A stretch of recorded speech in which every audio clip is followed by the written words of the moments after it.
आपण नवीन तयार करणार आहोत असं म्हणतात. नेमकं काय काय कशा आता आपल्याला जायचं असेल तर आपल्याला घोटीहून आपण समृद्धीला कनेक्ट होतोय आणि ते जो 50 किलोमीटरच्या वर 60 किलोमीटर जवळपास ते अंतर आहे आणि त्यामुळे मग थोडा वेळ अधिक लागतोय आणि म्हणून नाशिकहून जवळ शॉर्टकट मला वाटतं 18 किलोमीटर आपण 28 सध्या मला जी माहिती मिळेल ते 18 किलोमीटर आहे. तर 18 किलोमीटर नाशिकहून निघालो की लगेच आपण समृद्धीला कनेक्ट होऊ. त्यामुळे अजून पाऊण तास अर्धा तास बचत त्या ठिकाणी होणार आहे आणि मुंबई नाशिक हे अंतर अतिशय आता कमी वेळेमध्ये कापलं जाईल.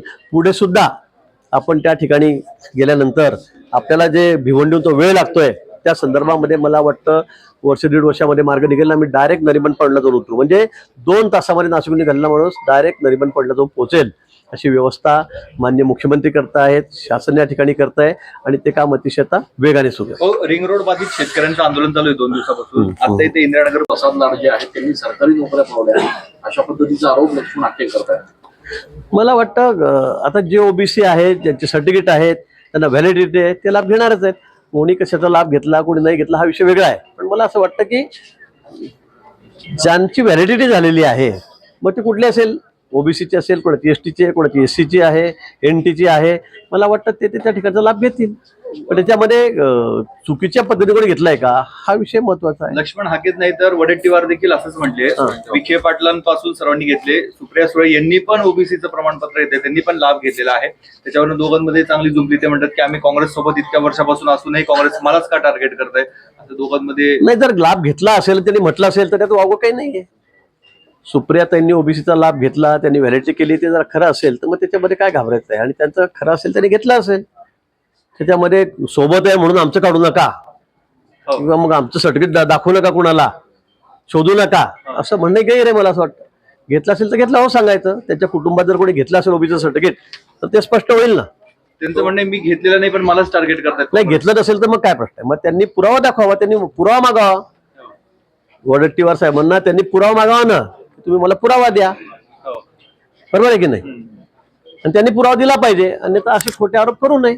नाशिकमध्ये 2 दिवसाआधी कुंभमेळ्याची एक बैठक तिथं कुंभमेळा आयुक्त केलेच नाही. नगरसेवकांनी प्रचंड नाराजी व्यक्त केलेली आहे. इतक्या 120 नगरसेवकांना तिथे प्रेझेंटेशनसाठी जे आमंत्रित करण्यात आलं आणि तिथे आयुक्तच गेलेली 1.5-2 तास उशिरा गेले म्हणून नगरसेवकांचा एक संताप आणि एकूणच राग दिसतोय. ते साहजिक आहे. त्या दिवशी थोडं प्रेझेंटेशन द्यायचं होतं म्हणून कुंभमेळा आयुक्तांनी ती बैठक बोलवली होती. महापालिकेचे महापौर आहेत त्यांनी सूचना दिलेल्या होत्या, निमंत्रण दिलं होतं सगळ्या नगरसेवकांना. पण दुसऱ्या 1-2 बैठक ते खूप महत्वाच्या कुंभमेळ्याच्या दृष्टीने त्या लांबल्यामुळे शेखर सिंग आमचे जे आयुक्त आहेत ते त्या ठिकाणी जाऊ शकले नाही आणि तसे त्यांनी दिलगिरी व्यक्त केलेली आहे. 1 तास ते उशिरा गेले. काहीच लोक त्यांना भेटले, काही लोक निघून गेलेले होते. पण मला वाटतं आता कुंभमेळा आहे, खूप धावपळीचा वेळ आपल्या या ठिकाणी आहे आणि या संदर्भात त्यांनी दिलगिरी व्यक्त केलेली आहे. त्यामुळे आता लवकर 2-4-5 दिवसात मी स्वतः राहील त्या प्रेझेंटेशनला. आम्ही बसून त्या ठिकाणी ते प्रेझेंटेशन बघू. पण आता कुंभमेळा आमचा सगळ्यांचा आहे. याच्यामध्ये रुसवे फुगवे राग संताप मला वाटतं असता कामा नये. झाली ती चुकच झाली त्याबद्दल काही दुमत नाही. मी लगेच त्या दिवशी तासाभरात आयुक्तांशी बोललो होतो. आयुक्त आहेत कुंभमेळ्याच्या त्यांच्याशी बोललो होतो, महापौरांशी बोललो होतो. पण मला वाटतं तो विषय आता निवडलेला आहे. लवकर 1-2-3 दिवसामध्ये आम्ही अतिशय सविस्तर अशी बैठक त्या संदर्भामध्ये एक प्रेझेंटेशन आम्ही घेऊ. गणेशोत्सवात जो काही प्रसाद दिला जातो त्याला देणाऱ्या कॉन्ट्रॅक्टरकडे पण सर्टिफिकेट असलं पाहिजे, परवाना असला पाहिजे FTA असं केलेलं आहे. त्यामुळे आता गणेशोत्सवामध्ये जे छोटा मोठा महाप्रसाद वगैरे असेल तर ते सगळं अडचणीत येईल असं वाटत नाही. मला वाटतं की जाणीवपूर्वक असं कोणी करत नाही. पण लोकांच्या आयुष्यासाठी त्यांच्या तब्येतीसाठी ते सगळं चाललेलं आहे. आता आपण बघितलं कशा पद्धतीने लोक काय काय करतायत. मावा कसा बनवतात, खवा कसा बनवतात, पनीर कसं बनवतायत, किती अस्वच्छता आहे, उंदरं फिरतायत, झुरळं फिरतायत. मला वाटतं हे योग्य आहे का. मला वाटतं जे चाललेलं आहे ते योग्य आहे. पण फारही असं गणपतीचा प्रसारच होणार नाही किंवा असं नाही असंही आपल्या समजण्याचं कारण नाही आहे. पण ज्या ज्या ठिकाणी मोठमोठे हॉटेलसुद्धा आहेत त्यांच्यामध्ये आपण बघितलं किती त्या ठिकाणी घाणीचं साम्राज्य आहे. आणि म्हणून मला वाटतं हे लोकांच्या आरोग्यासाठीच आहे आणि सर्वसामान्य जनता मात्र खुश आहे. लोकांनाही ते पटतंय की खरं आहे. दूधच आपण बघा, दूधमध्ये गटरच्या पाण्याने दूध बनवलं जात होतं, युरिया टाकून दूध बनवलं जात होतं, ऑइलपासून दूध बनवलं जात होतं आणि तेच आपण आपल्या लहान मुलांना देत होतो. आपण घरामध्ये मुंबईसारख्या ठिकाणी जीवच घाबरतो की आपण काय पितो दूध आणल्यावर बाहेरून, कळतच नाही त्याच्यामध्ये. मला वाटतं किती लोकांच्या आरोग्याच्या दृष्टीने हा फायद्याचा झालेला आहे. आज दुधाचं म्हणजे आपण बघितलं असेल आधी किती दूध मिळत होतं, आता किती दूध झालेलं आहे, केवढा फरक याच्यामध्ये पडलेला आहे. म्हणजे आता ओरिजिनल दूध येत आहे. पण काही ठिकाणी अजूनही असे भानगडी चाललेल्या आहेत. पण अशा लोकांना लगाम घालणं हे सुद्धा आवश्यक होतं. आणि म्हणून मला असं वाटतं की आयुक्त मुंडे साहेब जे आहेत, तुकाराम मुंडे, ते चांगलं काम करतायत. त्याच्यामुळे त्याचा आपण असा वेगळा अर्थ काढू नये. हेतू पुरस्कार कोणालाही त्रास द्यायचा नाही, पण मला वाटतं हा विषय लोकांच्या आरोग्याशी निगडीत आहे आणि म्हणून त्या बाबतीमध्ये सगळ्यांनी आपणही काळजी घेण्याची गरज आहे. उद्या भाऊ मुख्यमंत्री नाशिकमध्ये आहेत, दिवसभर त्यांचे भरगच्च कार्यक्रम. महाराष्ट्रातले काही पर्यटक तिथे अडकलेले आहेत, आपल्यापर्यंत काय माहिती आली, किती सुरक्षित आहेत, कितीशी संपर्क झालेला आहे? आपण बघितलं असेल काल नेपाळ तिबेटमध्ये अतिशय दुर्दैवी घटना ठिकाणी घडलेली आहे. कशा पद्धतीने अर्थक्वेक झाल्यानंतर त्या ठिकाणी महापूर आला, त्या ठिकाणी लँडस्लायडिंग झालं आणि त्यातून पूल असतील, गावं असतील, हायड्रो प्रोजेक्ट असतील, कशा अतिशय विदारक पद्धतीमध्ये त्या ठिकाणी ते वाहून गेलेले आहेत. आणि त्यामध्ये मग सध्या मानस सरोवरला लोकांचा त्याचा ओढा मोठा आहे. आणि आपल्याकडचे सुद्धा महाराष्ट्रातले काही पर्यटक त्या ठिकाणी गेलेले आहेत. रिचार्ड टूर्स ट्रॅव्हल्स कंपनीच्या 2 गाड्या त्या ठिकाणी आहेत. त्यांच्या माध्यमातून ते मानस सरोवरला पर्यटक गेलेले आहेत. ती माहिती आमच्यापर्यंत आलेली आहे. 4 जणांशी संपर्क झालेला आहे.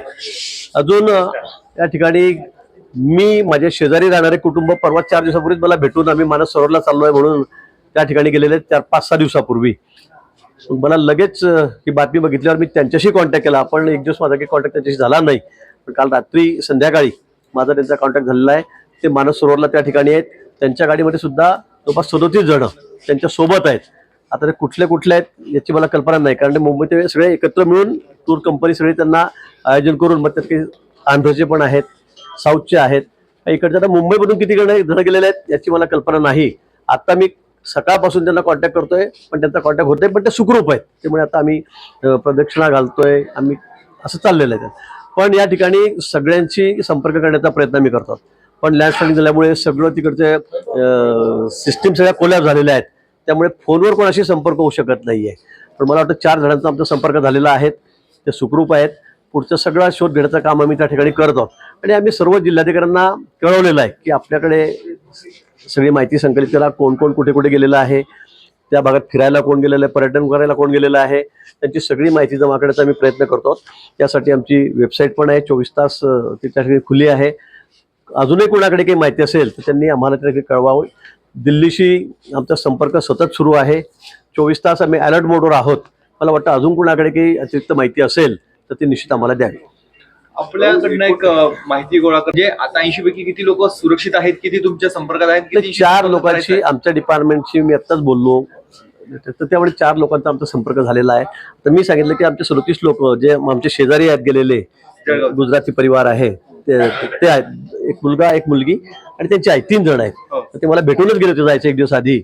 त्यामुळे ते सुद्धा सुरक्षित आहेत. त्यांच्या बसमध्ये 37 जण. काल रात्रीमध्ये सविस्तर बोलणं झालं. त्यांनी मला व्हिडिओ पण लावला संध्याकाळी की इथे किती छान वातावरण आहे, इथला निसर्ग बघा म्हणून त्यांनी मला व्हिडिओवरच लावला, त्यांनी मला फोन. ते सुद्धा सुरक्षित आहेत. त्यातले मुलगा मुलगी तिकडे अमेरिकन आहेत, तिकडे शिकत सुट्टीमध्ये इथे आलेले होते 4-8 दिवसात, 15 दिवसासाठी, फक्त फिरायसाठीच पण.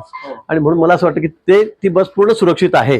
पण त्याच्यामध्ये वेगवेगळ्या ठिकाणचे लोक आहेत, कारण ते इथून दिल्लीला गेले, दिल्लीहून मग नेपाळला गेले, मग सगळे लोक कलेक्ट करत ही टीम घेऊन जाते टूर्स कंपनी.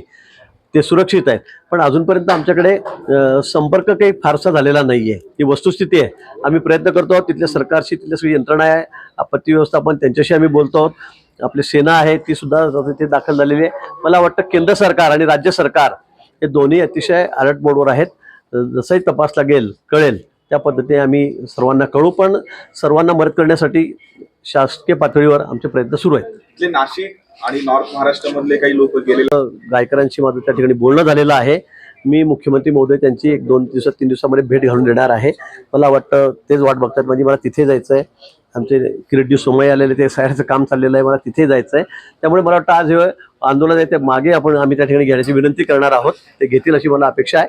आणि 1-2 दिवसामध्ये सगळ्या अधिकाऱ्यांना घेऊन, संबंधित MSIDC असेल, PWD असेल, काय कोण असेल, महसूल खात्याचे अधिकारी असतील, सगळ्या वरिष्ठ पातळीवरचे त्यांना घेऊन आम्ही या संदर्भामध्ये माननीय मुख्यमंत्री महोदयांकडे मुंबईला बैठक लावतो.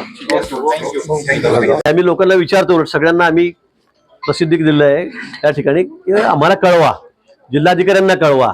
आम्ही आमचा नंबर दिला आहे, तो 24 तास आहे त्या ठिकाणी, टोल फ्री आहे. आणि त्याच्यावरून आम्ही सांगितलं की आम्हाला कळवा, कोणी आपल्या आजूबाजूचं गेलं असेल, कोणी आपले नातेवाईक गेले असतील, आपल्या ओळखीचे कोणी गेलं असेल, जसं मला माहित होतं आणि म्हणून मी लगेच त्यांचा शोध घेतला, पण ते सुखरूप आहेत.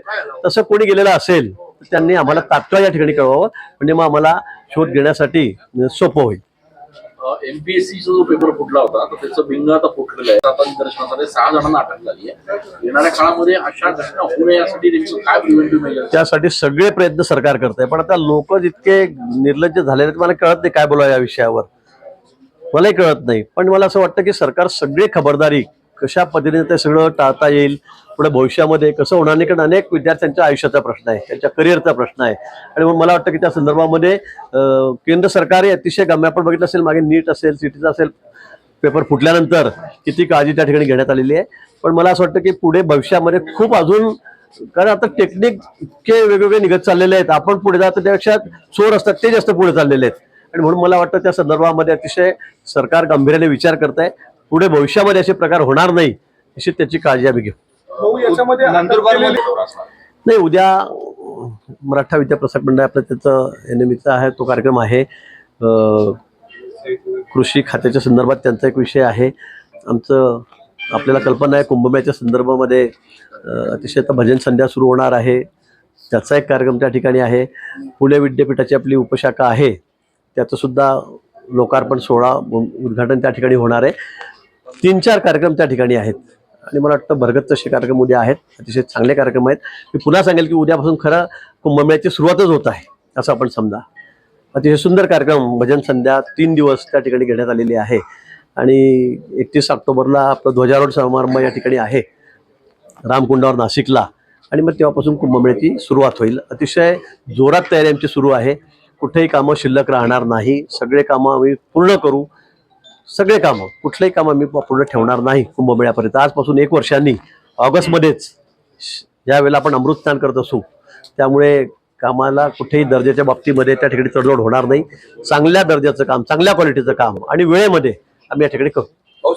नाशिकमध्ये जी सिटी लिंक आहे काही मोठी तूट दिसून येते. महानगरपालिकेवर मोठा आर्थिक त्याचा भार देखील पडतोय. अशा सगळ्या परिस्थितीमध्ये आता सेवा पण द्यायची आणि भारी पडायला नको, मला वाटतं असं करता येणार नाही. आजकाल ती मागणी झालेली आहे, त्याच्यावर आम्ही विचार करतोय. पण तो प्रवाशांना कुठे अडचण होणार नाही, प्रवाशांची सोय झाली पाहिजे, लोकांची सोय झाली पाहिजे, ही आमची प्रायोरिटी आहे. आणि म्हणून त्या संदर्भामध्ये बस सुद्धा आम्ही आता भरपूर प्रमाणात घेतो. केंद्र सरकार त्यासाठी आम्हाला सबसिडी देते, त्यासाठी आम्हाला मदत करते. आणि त्यामुळे हा जो सगळा ट्रान्सपोर्टिंगचा जो सगळं काम आहे ते फायद्यातच राहील. कारण त्याच्यामुळे आता केंद्र सरकारची सबसिडी त्याला आम्हाला मिळणार आहे. कालच कमिशनर आहेत त्यांचं माझं महापौर या संदर्भामध्ये सविस्तर चर्चा झालेली आहे. ट्रान्सपोर्टेशनच्या बाबतीमध्ये आम्ही वाहतुकीच्या बाबतीत कुठेही कमी पडणार नाही. लोकांना अतिशय चांगली सेवा आम्ही कुंभमेळ्यात देऊ आणि त्यानंतरही देऊ. कुंभमेळ्यापूर्वी समृद्धीच्या नवीन ही महाराष्ट्र लोकसेवा आयोगामध्ये कार्यरत असणारी लोक होती, त्यांना सुद्धा निलंबित केलं गेलेलं आहे. अशा सगळ्या परिस्थितीमध्ये आतमध्ये जे लोक कनेक्ट आहेत त्यांच्याकडनं हा पेपर बाहेर फुटतोय. अशा सगळ्या केसमध्ये काय नेमकं सरकार, मला वाटतं चौकशी अंती लोकांना अटक झालेली आहे. किती 6, मला वाटतं 6 जणांना त्या ठिकाणी 6 जण अटक झालेली आहे. काय 3 अधिकारी आहेत. मला वाटतं आता त्यांच्याकडूनच माहिती मिळेल, कारण त्यांना सगळ्या पद्धतीने त्यांच्याकडून माहिती काढली पाहिजे. सरकार निश्चित पोलीस त्या ठिकाणी चौकशी करतील. मला तर वाटतं की 3rd डिग्री त्यांना वापरून या संदर्भातली सगळी माहिती, अचूक माहिती, कसं झालं, कोण हे करतंय, हे त्या ठिकाणी काढलं पाहिजेच आणि ते काढलं जाईल. या बाबतीमध्ये कोणाची आमच्या मनामध्ये शंका नाही, तुम्ही मनामध्ये शंका ठेवू नका. सरकारची भूमिका यामध्ये अतिशय स्पष्ट आहे. माननीय मुख्यमंत्री महोदयांनी स्पष्ट आदेश या बाबतीत दिलेले आहेत. मला वाटतं हे त्यांच्याकडूनच आपल्याला कळेल की नेमकं कसं झालंय, कशा पद्धतीने झालेलं आहे, त्यात कोण कोण सामील आहे, अजून सहभागी आहेत. त्यामुळे मला वाटतं लवकरच हे सगळं प्रकरण बाहेर येईल. लक्ष्मण हाकेंनी असं म्हटलंय की विखेंनी मधले 4 जण, म्हणजे जो अकॅडमी चालवता तो होता, एमपीएससीचा एक कक्ष अधिकारी तोही त्याच अकॅडमीमध्ये शिकलाय. असेच नंदुरबारचं कनेक्शन मोठ्या प्रमाणात. ते सांगतो की अतिशय गंभीर हा विषय आहे. म्हणजे इतकी काळजी घेऊन सुद्धा पेपर फुटतात कसे काय, हा मोठा संशोधनाचा विषय आहे. आता हा प्रेम प्रकरणातून त्याची मुलगी ती कोणावर प्रेम करते, त्याला दिला, तो नापास झाला आणि म्हणून हे बिंग फुटलं, ते बरं झालं. अन्यथा हे कळालं नसतं काय झालं काय नाही. पण अशा लोकांसाठी आता कडक शासन केलं पाहिजे. कडक शासन म्हणजे कोणाची हिंमतच होता कामा नये असं करण्याची, असे प्रावधान निश्चित त्या ठिकाणी करावं लागेल. पण या पुढच्या काळामध्ये पेपर फुटूच नये किंवा असं कुठेही प्रकार वंचित घडता कामा नये यासाठी सरकार खूप गांभीर्याने विचार करत आहे. मला वाटतं लवकरच काहीतरी नवीन सिस्टीम त्यामध्ये अडॉप्ट केली जाईल. भाऊ, याच्यामध्ये एक मुद्दा असा आहे की मुंबई पोलिसांनी अर्ज भरून मिळत आहेत का आपल्याला? नाही, अजून कोणी तसं आम्हाला त्या ठिकाणी सांगितलेलं नाही. पण आम्हाला 45-45च्या 2 बस आपल्या महाराष्ट्रातल्या टुरिस्ट जे आहेत, पर्यटक आहेत, त्यांच्या त्या ठिकाणी गेल्यात अशी माहिती आमच्याकडे आलेली आहे. 80 लोक जवळपास आहेत त्यात आपल्या, अशी माहिती आहे.